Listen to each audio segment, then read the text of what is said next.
अगर आप stock selection कर रहे हो, स्विंग स्विंग ट्रेडिंग कर रहे हो या फिर इंट्राडे स्विंग ट्रेडिंग कर रहे हो और रिलेटिव स्ट्रेंथ नहीं देख रहे हो, फिर आपसे नहीं हो पाएगा। सिंपल बात। अगर रिलेटिव स्ट्रेंथ के बारे में आपके पास नॉलेज नहीं है या फिर स्टॉक सिलेक्शन से पहले रिलेटिव स्ट्रेंथ को आप चेक नहीं करते हो, फिर वो स्टॉक्स का दम है क्या नहीं है, उसका प्रोबेबिलिटी बहुत कम है। किसी भी सेक्टर में अगर आप स्टॉक सिलेक्शन करते हैं तो आपको रिलेटिव स्ट्रेंथ चेक करना बेहद जरूरी है। रिलेटिव स्ट्रेंथ होता क्या है?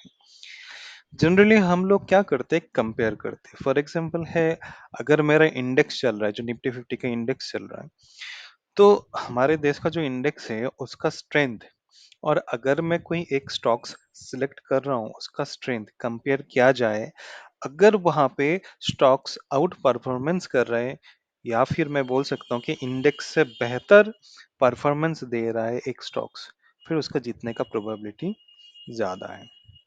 इसी को रिलेटिव स्ट्रेंथ कहते हैं।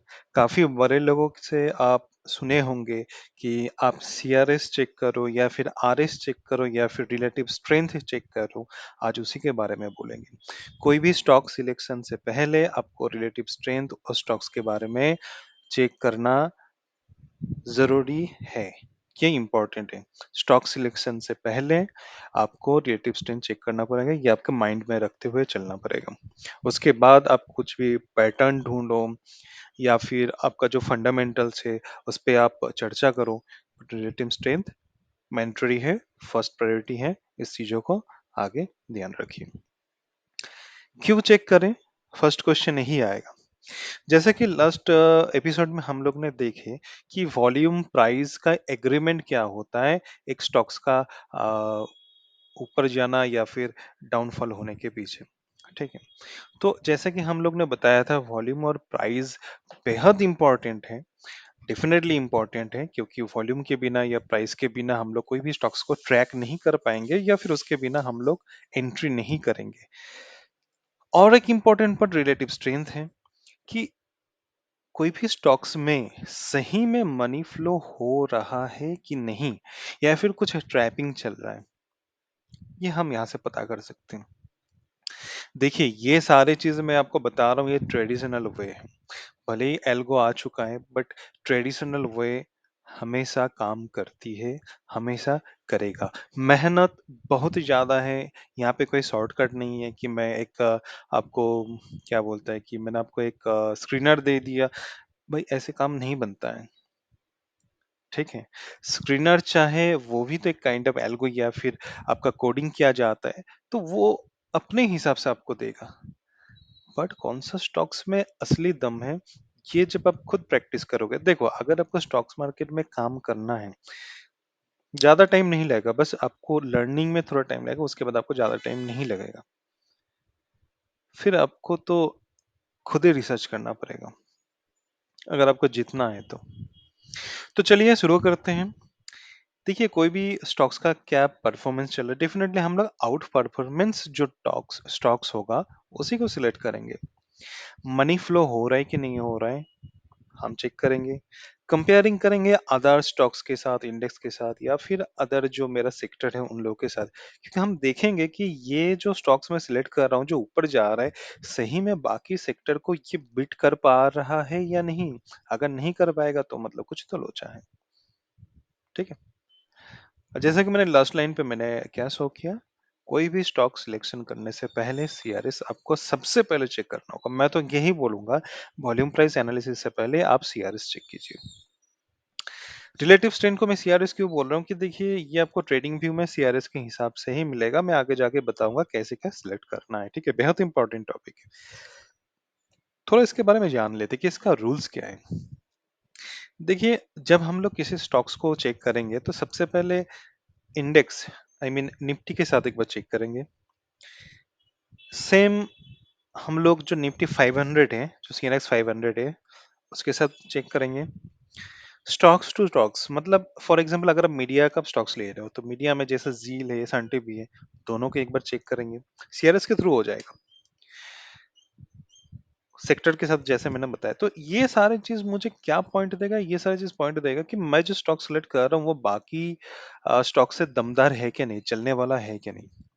ठीक है, इतना आई थिंक समझ में आ गया आपको। ठीक है, कंपेयर हम क्यों करते हैं इतना तो हमें पता है।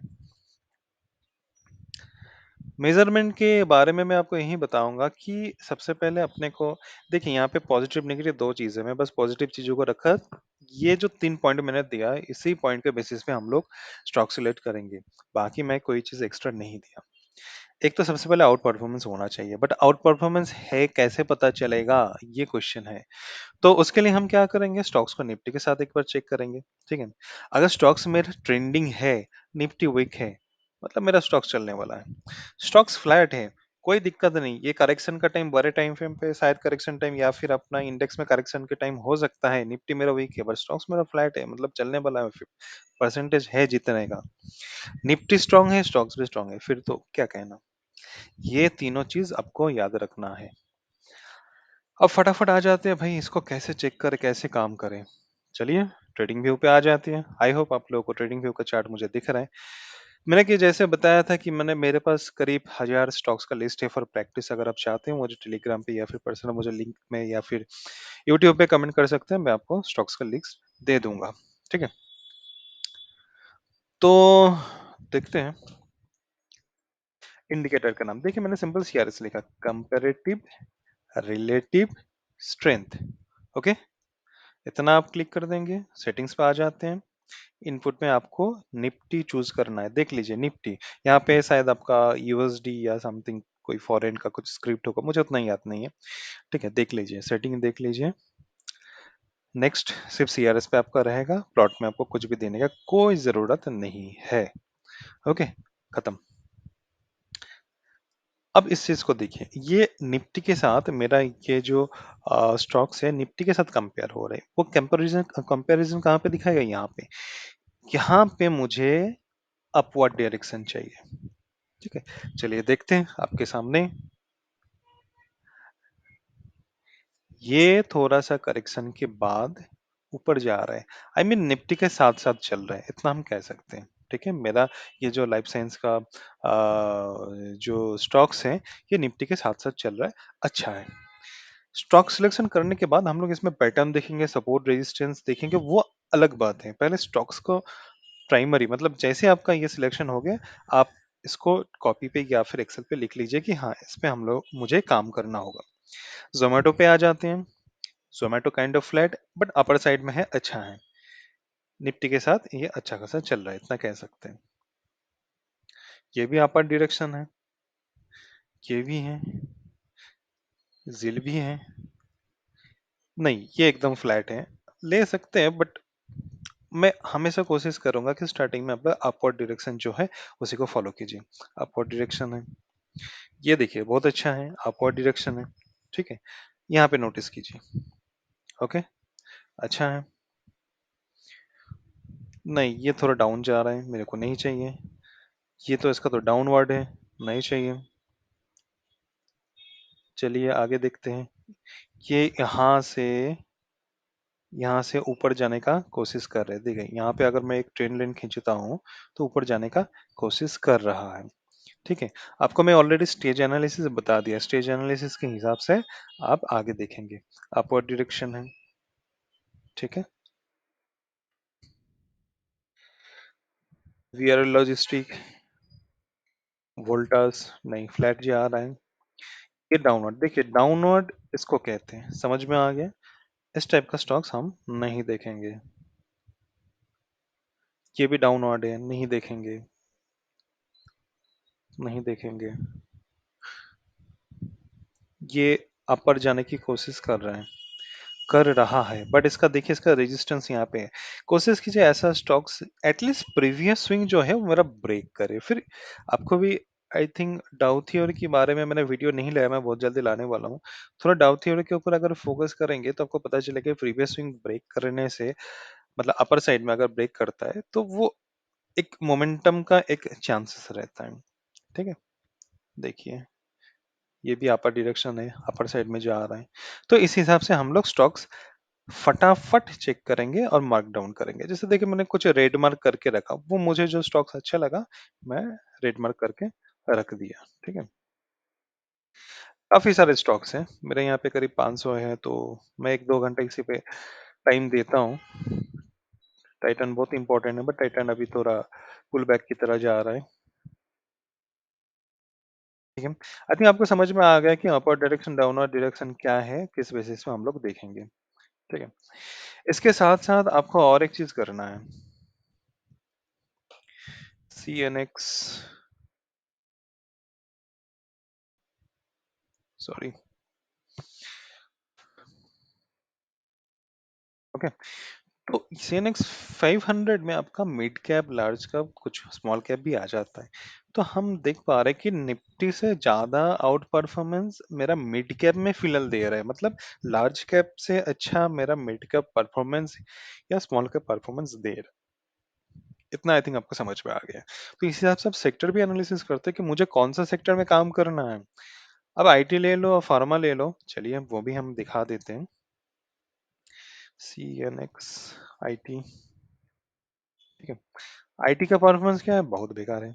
डाउन साइड में मुझे लेना नहीं है, बेकार नहीं बोलूंगा, बट मुझे लेना नहीं है। मीडिया देखते हैं, थोड़ा सा आपका पुल बैक में आया है। और देखते हैं, मतलब मैं सेक्टर भी एनालिसिस कर पा रहा हूँ इसी के थ्रू। तो मुझे ज्यादा झंझट यहाँ पे कहीं पे ढूंढने का कोई जरूरत है ही नहीं। एफएमसीजी ठीक ठाक है। कितना टाइम लग रहा है, आप खुद ही देखिए कितना टाइम लग रहा है मुझे ये सारे चीज करने के लिए। ऑटो सेक्टर देखते हैं, ऑटो सेक्टर अच्छा खासा जा रहा है। तो इस हिसाब से आप आपका सेक्टर भी चूज कर सकते हैं और उसके अंदर जो स्टॉक्स है आप उसको ढूंढिए। अब सेक्टर एनालिसिस हो गया, इंडेक्स एनालिसिस हो गया। अभी आपको कहना है स्टॉक्स टू स्टॉक्स में कैसे सिलेक्ट करूंगा। ठीक है, फॉर एग्जांपल मैं देखता हूँ, मैं जिल को लाता हूँ। ठीक है, जिल versus Sun TV, Sun TV,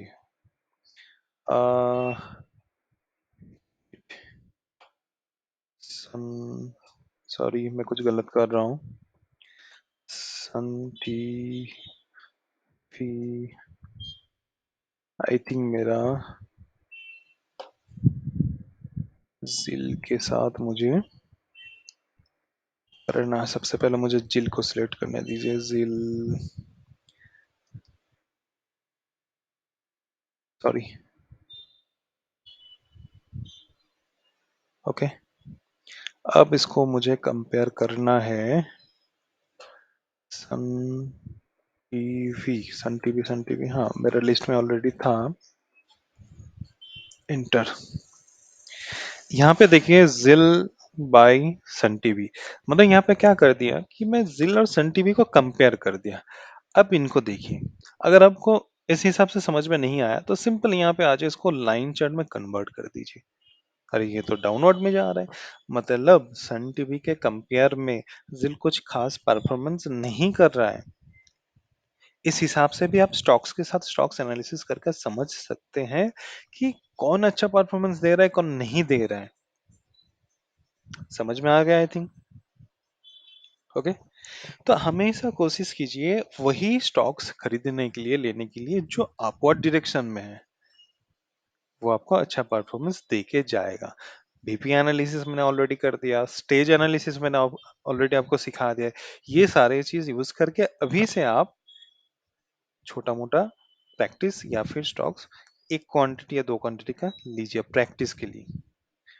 ठीक है, प्रैक्टिस के लिए मैंने आपको बता दिया इससे प्रीवियस वीडियो में या फिर स्टेज एनालिसिस में कि कैसे क्या करना है। नेक्स्ट मैं और एक वीडियो लाऊंगा, तो वीकली बेसिस पे कैसे ट्रेड किया जाए स्टॉक्स में वो मैं बताऊंगा। ठीक है, आई थिंक आपको समझ में आ गया। कुछ भी क्वेरी है आप मुझे पिंग कीजिए या फिर आप यूट्यूब में कमेंट कीजिए, मैं रिप्लाई दूंगा। आज के लिए इतना ही, थैंक यू।